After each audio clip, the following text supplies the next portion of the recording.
Good evening and welcome to the October 30th, 2014 School Committee meeting. We're happy to have you join us. We're going to start off tonight's meeting. Well, first I should let you know that this meeting is being recorded by Easthampton Public Access Cable. The School Committee would like to recognize and thank Paul Fish for taping tonight's production. Easthampton Public Access Cable Stations, channels 5, 19, and 20 is looking for volunteers. If anyone is interested in helping to tape city government meetings, please contact Kathy Lynch at 413-203-1360. Superintendent Follansby, do you have some announcements for us? Yes, I do. The next school committee meetings are November 18th and December 9th, 2014. The Special Education Parent Advisory Council will meet on the following dates in the conference room on the second floor at 50 Payson Avenue. November 12th, December 10th, January 14th, February 11th, March 11th, April 8th, May 13th, and June 10th. There is no school on Tuesday, November 4th, due to Election Day and Teacher Professional Development. There is no school on Tuesday, November 11th, due to Veterans Day. There is no school Wednesday through Friday, November 24th through 26th, due to Thanksgiving break. There is no school Wednesday through Friday, December 24th through January 2nd, due to Christmas, New Year's, and winter break. School will reopen on Monday, January 5th, 2015. Thank you very much. Correspondence. We have one letter from District Attorney David Sullivan thanking us for participation and support in their third annual event, Find Your Voice Youth Substance Abuse Prevention Conference, and specifically thanking the SAD, members of the SAD organization that provided leadership in the Find Your Voice Learn to Lead workshops. And that would be it for correspondence this meeting. Very good. How about gifts? We have two tonight. Motion to accept with gratitude and appreciation the following gifts. Firstly, a donation of a framed certificate of the United States flag flown in the name of Easthampton High School at Camp Sabula Harrison at Bagram Airfield in Afghanistan on July 4th, 2014 from Drew Domina. And secondly, the Easthampton Learning Foundation for the generous $25,000 grant funding for teacher projects this year. Second. Thank you. All those in favor? Aye. Thank you very much. Thank you. Okay, at this time, we invite anyone in the public who would like to come and speak to us about any topic to do so. We ask that people limit their comments to 2 to 3 minutes and identify who they are and where they're from. And we welcome anyone to come at this time who might have something they'd like to say to us during this public speak time. Angelique Baker, I have a... Could you come up to the podium and speak in the microphone? So that our television viewers will be able to hear what you have to say. My name's Angelique Baker. I have a son at the high school, and I have another son at Maple Street. And I'm here tonight because me and some other parents have a little concern about the policies around PG-13 movies being shown at the high school without getting some, notifying the parents or maybe a permission slip about the content. And so I was told that I had to come here in order to get it approved to be like a discussion. That's it. Okay, very good. Well, we thank you very much for your comments, and we'll certainly talk about this and at some future point and determine what our next step should be. Okay. So we thank you very much for sharing that with us. I certainly can look into that with Dr. Perone, our high school principal, as well. That'd be great. Thank you. Thank you. Anyone else for public speak? Okay, next we have a very special agenda item. We have a presentation of a flag from Drew Domina.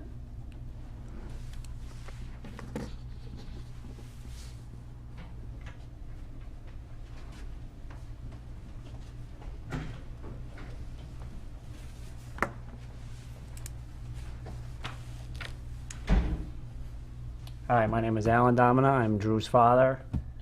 Drew is currently probably in the 11th month of a year-long tour in Afghanistan. and he would like to give this flag and certificate as a gift to the high school. It was always a very special place for Drew, so he would like you to accept this gift.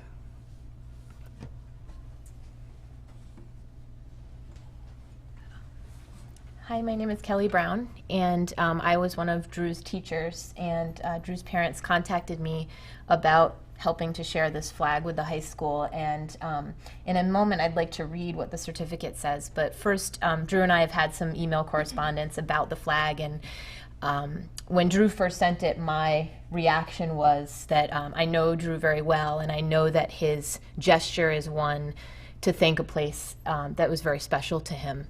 And when he emailed me back about the flag, he said, it's one small gesture I can make to a place that played a very large part in shaping who I am. And so, you know, he had a very large impression on the high school, and we just really want to thank him for that. And so we wanted to present the flag together and to present it to Dr. Perrone and Brian. And so I'm going to just read the certificate here, and then we can go ahead and present it. So it says at the top, so that all shall know, this flag flown was at Afghan National Detention Facility, Parwan, Camp Sabullah, Harrison, Bagram Airfield, Afghanistan. It was illuminated in the dark by the light of justice that bears witness to the sacrifice and courage of those men and women fighting terrorist forces threatening the freedom of the United States of America and the world. And it says Operation Enduring Freedom, presented to Easthampton High School, presented by First Lieutenant Drew A. Domina, class of 2006. It was flown on July 4th of 2014, and it's certified by the Task Force Guardian Command Team. And so we'd like to present this to the two of you and thank you for this opportunity.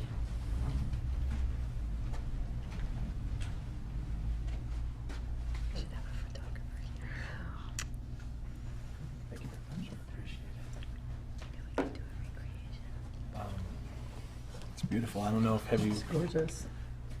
Beautiful. Sure. Can I ask, when did Drew graduate? 06. 06, yeah. And how long has he been serving? I'm just curious to know a little bit about him. How long has he been serving? He, after graduation, he went to Boston College. He graduated in 2010. After then, he joined. He went to Boston College and he graduated in 2010. After that, he decided to join the Army. He joined the Army, I think it was in the spring of 2011 by the time he finally got to join. And then he went through boot camp, officer training, and he's stationed in Washington State right now. And he's been there. He's been in Afghanistan since December 1st of last year. Wow. Well, and thank you so much for bringing that to us. And on behalf of the entire district, we are honored to have this flag and certificate for our high school. So thank you very much. So thank you. So You must be very proud. Thank you Yeah. very, Thank you very much. It's beautiful. It's gorgeous.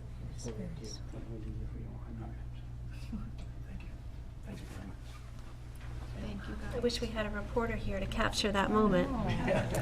We can get one after the fact. Yes. I'll give a call tomorrow. Well, and the Dominoes are going to come to the faculty meeting on Monday and present it to the Oh, staff. great. So maybe we could get somebody there on Monday. We thank you, We Diane. feel very, very Thanks for honored. coming. Thank you. Thank you very much. And how proud we are to have your son as a graduate of Easthampton High School. Yeah.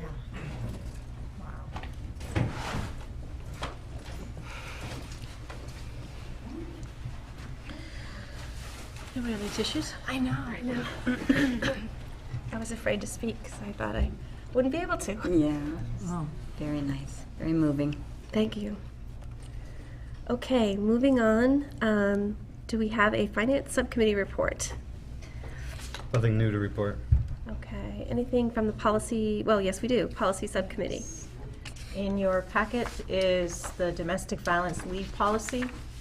This is our second reading. Does anybody have any comments or concerns regarding it? For the first line where it says insert employer name, do we need to do that? Yes. And we will. Good catch. And then the second reading and approval date just needs to get shifted from Tuesday to today. Yep. That's all I got. Motion to approve the second reading of the policy GCD, domestic violence leave policy. Second. All those in favor? Aye. Okay, next on the agenda, do we have an update from CES? We haven't met since last meeting, and I should know the next meeting off the top of my head, but I don't, so I apologize. It's in every other month. Okay. And Mr. Atwater, do you have a student activities update for us? Lots to report this evening. Good. So the Students Against Destructive Decisions Club at Easthampton High, they will be delivering the Finding Your Voice keynote that was presented at District Attorney Sullivan's office to the 7th and 8th graders at White Brook Middle School. Along with that, SAD members Brian Delaney and Jacob LaPrade were awarded the 2014 Student Ambassador Award by the MIAA conference. And at that same conference, Ms. Dunn, the advisor of the Students Against Destructive Decision, was awarded the Wellness Coordinator of the state. So it is the first time ever that both a student and staff member of the same district have won an award at this conference. And it's really important that we recognize this. I mean, Easthampton has really made some great moves to keep kids how they should be and raising them properly. So it's amazing what the Students Against Destructive Decisions Club has done. In terms of sports, Alyssa Fugel, the varsity goalie on the girls soccer team, was awarded Mass Lives Athlete of the Week this previous week. And along with that, the girls varsity soccer team has completed their season undefeated and are moving on to the state tournament. And this evening, the girls volleyball team continued and won and is going on to their tournament as well. Great. Nice. Great. A lot of good things happening at the schools. A lot of good things happening at the high school. Thank you, Brian. The other thing I'd just like to mention is that Brian was named Homecoming King last Friday night at the homecoming dance. I hadn't heard that. And Maggie Douglas was Homecoming Queen. Very So, nice. Congratulations. perfect Thank you so choices. much. You left that out. I did. I He's too tried. humble. I tried to. Have But to the speak homecoming up dance for him. was a success. I will say that much. Success. Yes. Yes. So, thank you. Okay, moving on to the superintendent's report. Yes, school committee members gave me a list of reports and presentations that you thought you'd be interested in. So we're going to start with a presentation this evening on our preschool programs at Maple School. Judy Averill, the principal, and Sarah Mochek, our acting director of special education and special education coordinator, who works very closely with Judy as Maple School principal on our preschool program, are going to tell you a little bit about it and the new plans that they have. So if you come up to the podium. And you do have a handout at your place. It sort of captures the major points that they're going to talk about tonight, kind of as a way of remembering afterwards. But we can just relax and listen to them now. So I am Judy Averill, the principal at Maple, and I've been involved with the preschool as the behavior specialist of the building for the last 10 years. So I've worked closely with the preschool and with the preschool teachers. Currently, we have two sessions, morning and afternoon, so a total of 4 sessions that go on.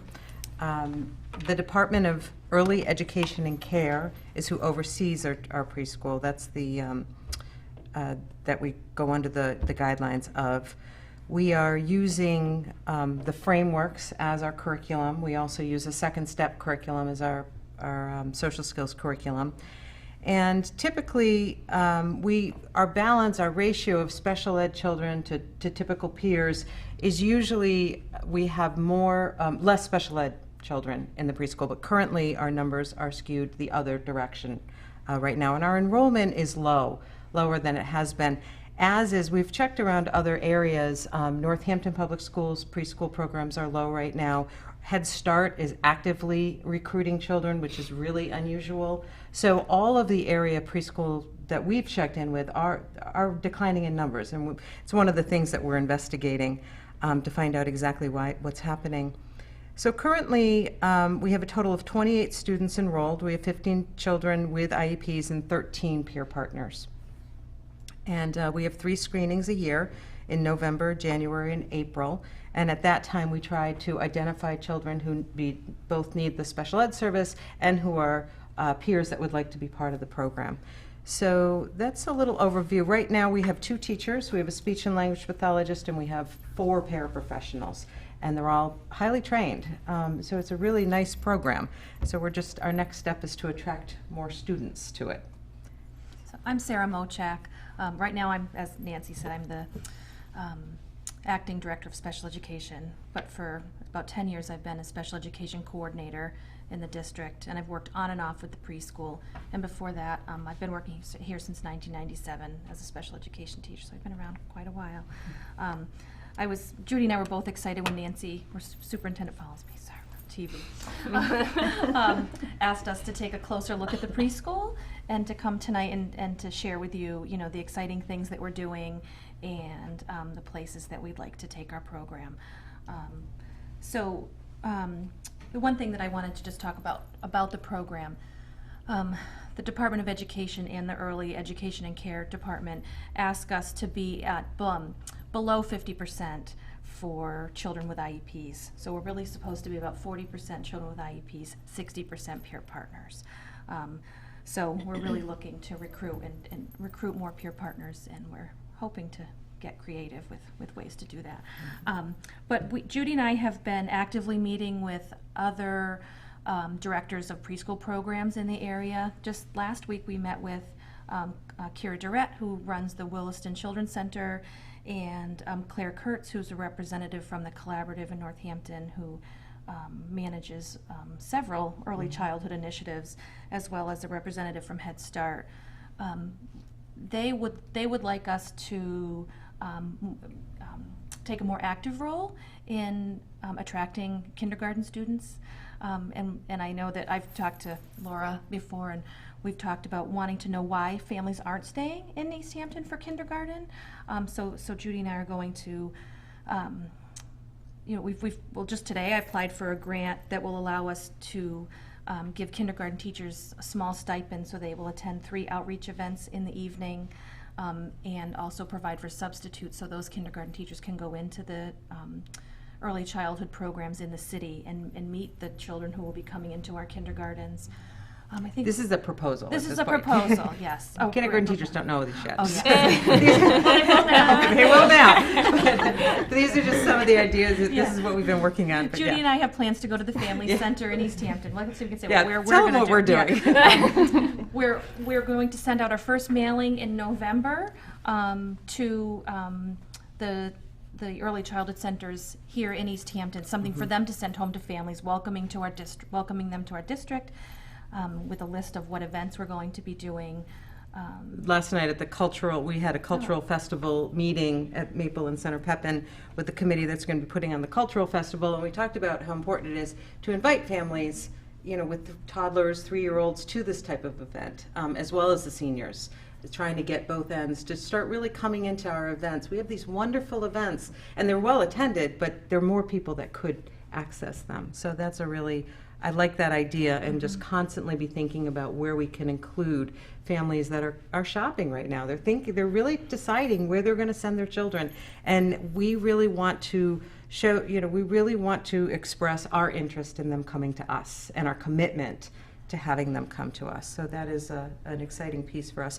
Also at that meeting we had with Claire Kurtz and Kara Durrett, we were talking about an efficient and a useful form where preschool people who have had these children for years can really document their knowledge of the children and then pass that on to the kindergarten teachers and have that used in class placements, in part of our screenings, so that we have more information coming in. It's just something in the past they've tried, but it hasn't really taken hold. So we really looked at several different forms and tried to come up with something that works for us. And that was part of the meeting we had, and it seemed very positive. Really, people are so excited to be doing this work. We've been so well received by everyone we've reached out to, so that's been really nice. Yeah, I think that important to note is that there were several families who enrolled their kindergartners either the day before school started or the day that school started, children that we did not know were in town. So we're going to start looking at the census in November and trying to trying to find those children that are here in town and ways to get them in, get them enrolled, get them screened. The other piece that we really want to do, and it's a big part of our special education world, is identifying children that have special needs and providing services as early as we can. So by the time they get to kindergarten, we've already have a little bit of a head start in working with them. But Judy and I are just so excited to take this on and to work with our families here in Easthampton. Any questions? Two things. Okay. So first of all, I want to say that this is kind of a passion project for me. My children are very young. Both of them have been through the preschool program, one with an IEP, one without. And I think that, from an IEP perspective, early intervention is irreplaceable in what it can do for children and helping that transition to school age, socialization skills, their ability to access curriculum. It is crucial. And even for peer partners, the same socialization, introduction to skill sets, and then building those relationships, again, is irreplaceable. So I'd love to see us shift as much focus as we can, even with limited funding, and hopefully that the Massachusetts legislature will be supporting an emphasis on early education and preschool to kind of work with us to really broaden our approach to that and strengthen the program even further. The second thing I want to say that I don't know how many people, I know Nancy is aware of, that from the top down, the staff at our preschool program is phenomenal. I'm familiar with all of those local programs. And from Judy and Sarah to the two lead teachers, Michelle and Natalie,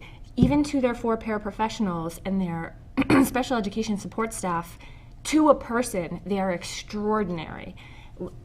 I'll become emotional. They're just, you can't say enough. Some of these children have a lot of struggles, and they're integrated seamlessly with other children who don't recognize the difference. They form friendships and relationships. They're treated, each of them is special and individual, but also equal, and it's a remarkable program. So I really applaud each and every one of you. I've always said one of the strengths of our schools is that our children are so accepting of diversity, of children who bring a variety of things to the table. And our kids just, I think adults sometimes struggle more than children. And I've had more parents tell me situations where they've been out in public and, someone with significant special needs, and the child just goes over and starts interacting. And I do think it's because we have an integration of many types, all kinds of children, and it's just really wonderful. Before they have an opportunity for anything to be formed in their brains, is this is different. That slate begins fresh, and every day when I go to pick him up, you see these children running, every single one, all together, and it's really it's magic. So we want to capitalize on that and really bring it to more families, and that's what we're really looking to do. Do you guys have a sense at this point, or is it too early on, of how either we as an elected body can be helpful, or we as community members, parents, and citizens can be helpful, or people watching? Is there? Well, I think one thing that we're really asking, and this is one of the things we've been talking with the other early childhood people, is just to give us a chance. That's what we keep saying, just come into our building, see who we are. Come in and meet us. Look around, come into the preschool and look, because I don't think and it is amazing what's happening there. And there's so much opportunity for so many children. And we understand that one of the complications is that a lot of families can't access a 2-hour preschool program. And so that's one of the things that Sarah and I are looking at. And we've talked with Superintendent Follinsby about that, because we really want to attract people. We have to look at these programs and how can we possibly expand them or make them more accessible to families, working families, because that's a big piece of this. It's my understanding that we lose a lot, all preschools lose a lot to a home daycare situation, because what people really require is full-time. We lost 3 students that we had last year in our program who would have enrolled again, and we thought we're enrolling again, but to full day, full week programs. So it's even hard sometimes for the parents whose children have special needs to come, to only come for the 2.5 days. Luckily, in many cases, we are able to provide transportation to get the child to their next center or facility, daycare or preschool program, but not in all cases, not in many cases. So And we have been able to put together a full-day program for children with significant special needs that really needed that prior to going into kindergarten, and we're looking at doing that this year too. But that's really on a case-by-case basis. So, you know, it's a start, but we're hoping to head in that direction. As Judy said, Judy and Sarah and I have had some very interesting conversations and some somewhat innovative ideas. So they're still in the germination stage. We're not prepared to put them forth, but we're trying to look at things in very different ways. So. And I think that just sharing, you know, if you've had children who've come through our preschool program, just sharing that, if families can share that with their neighbors. And we'll be having our first screening of the year on November 21st.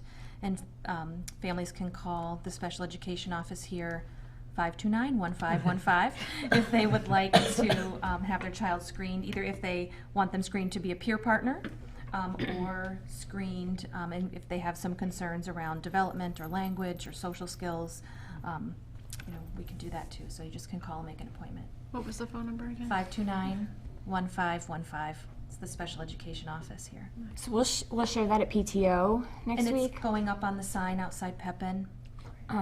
Wonderful. And I think too, I would love to see a mindset, and if we can start it in this district, every child should be screened as early as possible. 18 months, 2 years, 3 years, every child should be screened, because you never know what sort of dormant issues, and the earlier you can tackle them and work with them, so many of them can just be ironed out before they even reach school age. Can I ask, what does a screening process consist of? So the families would bring the child in. Sometimes the children will just go off with the preschool teacher. We usually start around 2.5, that we would screen a child and to get them ready for you know, entrance at 3. We take kids starting at 3. But they would meet with the preschool teacher and maybe the speech and language pathologist. And there's a basic screening tool that they use, and they just ask the child to perform certain tasks in a play environment. And sometimes they'll ask the family to bring them back to rescreen, you know, in a couple months if they think there are a couple of red flags. We're not quite ready to make a referral for a full evaluation. But it's a quick, fun process that the families can participate in. That's exciting. And early intervention works with pediatricians from birth to 3, so we take up after that point. So, And we do work closely. REACH is the early intervention program in the area. We work closely with them starting when kids are 2.5 to help transition them, should they qualify for special education services, into our program. So right, that's another agency that we work very closely with. And I don't want to get the cart ahead of the horse. It's probably on your list of innovative ideas if you're not already doing it, but having a kid that's already past that age frame, do we have events in place that are already existing for that, like showcase our preschool, or is that something that might be on the up and coming list? It's on the list. it's Okay. not, yeah. Yeah. We offer an open house for families whose children attend the preschool program, but we're hoping to put together at least 2 preschool events this year. Nice. Yeah, to maybe coincide with our screenings. Or maybe, Yes. or maybe what we could do is because it's every month, God bless the arts festival, art walk. Maybe we could have some sort of a performance of some of the current students as a means of advertising in one of the art walks. Marcia would be a big fan of that. Throwing it out there. Great idea. Sorry, Judy. One more job. Fun thing. So we're definitely in the development stage right now. There's no question about it. We're talking to people. We're, you know, like I said, we're having some really great conversations. Sarah and I and Superintendent Follinsby are just beginning, but I feel like we're on the right track. It's very exciting. If there's anything you need on like a just a kind of one-hit wonder kind of every now and then volunteer basis, please feel free to contact me. I'd love to jump in anywhere I can We help. will. Write her name down. Yeah. Wonderful. Thank you. Thank you very much. Thank you, Sarah and Judy. And a huge thanks to Sarah and Judy for all their hard work on behalf of our preschools and for thinking innovatively about how we can continue to grow our preschool programs and make them even better than they are already. And Laura, you certainly gave a great testimony to how good they are now. So thank you. Thank you. You guys.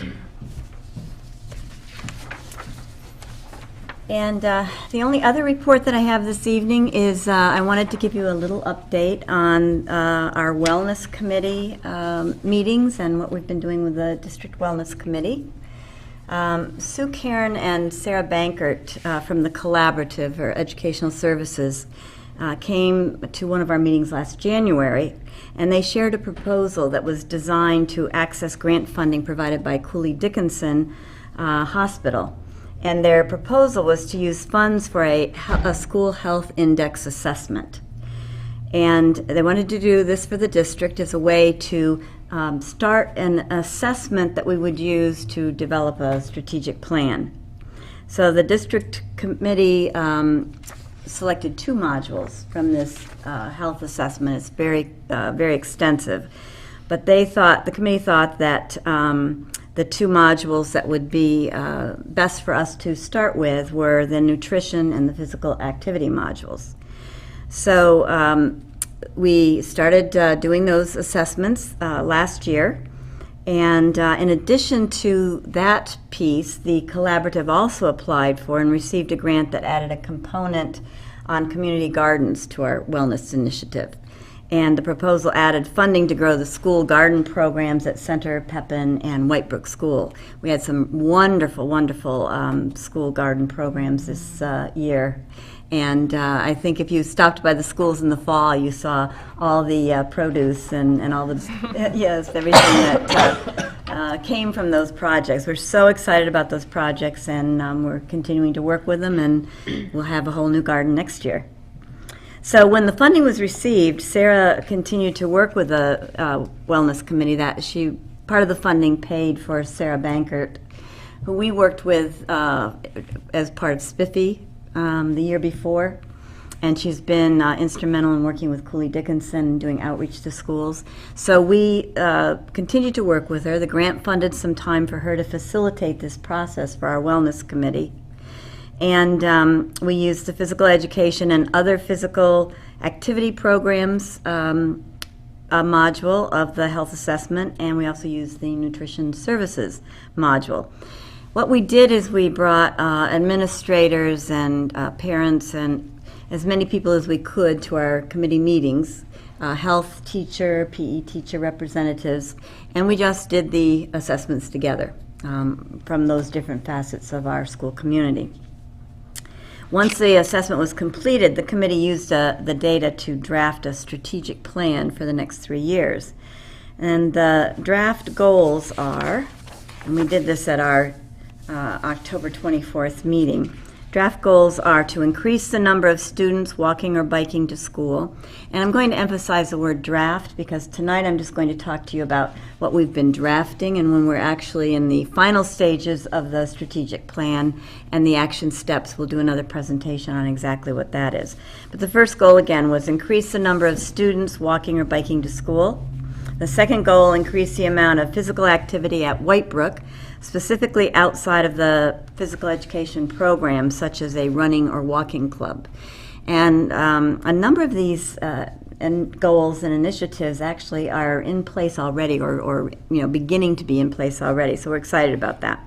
Number 3 was engage parents in the importance of students getting enough physical activity. And we had some ideas about how to do each of these, but again, I'll share that when we're all finished with the final project. For Goal 4, we had strengthened school garden programs at Maple Center, Pepin, and Whitebrook. And for Goal 6, we had decrease the amount of unhealthy food that is used for promotions, incentives, and fundraisers in our district. The committee will continue to work on this final copy of the plan, and I'm beginning to implement the Year 1 actions during this year, many of which, as I said, are underway. When the plan is completed, we'll have another presentation here with all of that and all the actions, and you'll each get a copy of the plan. We very much appreciate having our school committee member, Dan Carey, join the Wellness Committee. We had very good representation at our last meeting from all the sectors that the state wants us to have present in a wellness committee. We had parents, and we had the city health agent, and we had community members, and we had principals, we had administrators, we had a high school student with us, and of course our school committee member, and Ruth Ever, who's the coordinator for our Healthy Youth Coalition. So we had a really good representation as we started to draft this plan. We're very excited about it. We're looking forward to finishing it and to developing a plan that we can all embrace and move forward with, that will help us continue to put an emphasis on health and wellness for our students. Any questions on that? Sounds fantastic. Solve the world. Well, we're trying to do it all. Excellent. That would be the end of my reports. Okay, thank you very much. Thank you, Dan, for representing us My pleasure. so well. And he had some very good ideas too, by the way. I'm sure. I'm not surprised. Okay, we have some matters for action. We have some minutes from the October 14th meeting. Sue, can I move to approve those? I have to abstain from voting, but okay. Motion to approve the minutes from the October 14th, 2014 meeting. Second. All those in favor? Aye. Aye. Abstentions? I abstain. Grab.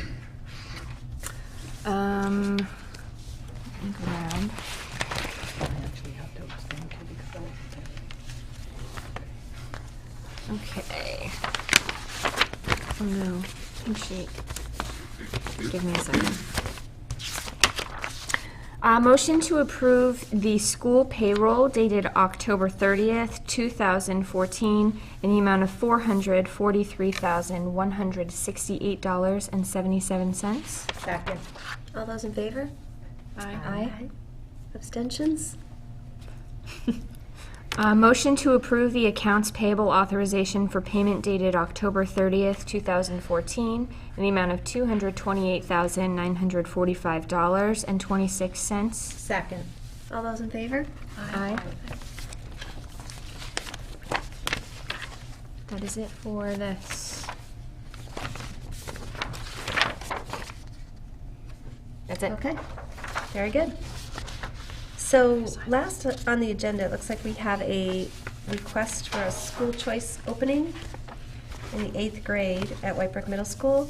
And I just wanted to mention that by law, we can't open a slot for a specific family, but we can vote to open a school choice slot for the 8th grade so that anyone who might be interested could apply for it if they wanted to do so.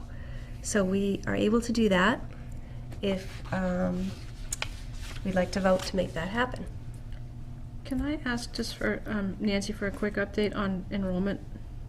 I mean, because I just don't have those figures right in front of me. Where are we with 8th grade? And I don't know without the figures in front So of to me. piggyback wanna on be that, careful. in the future when we do this, if they could just submit the current enrollment numbers, I think it would just make us all feel more comfortable about it. Yeah, and I think that we also have to trust our administrators to not put forth an opening if they felt that that was going to compromise the teacher-student ratio.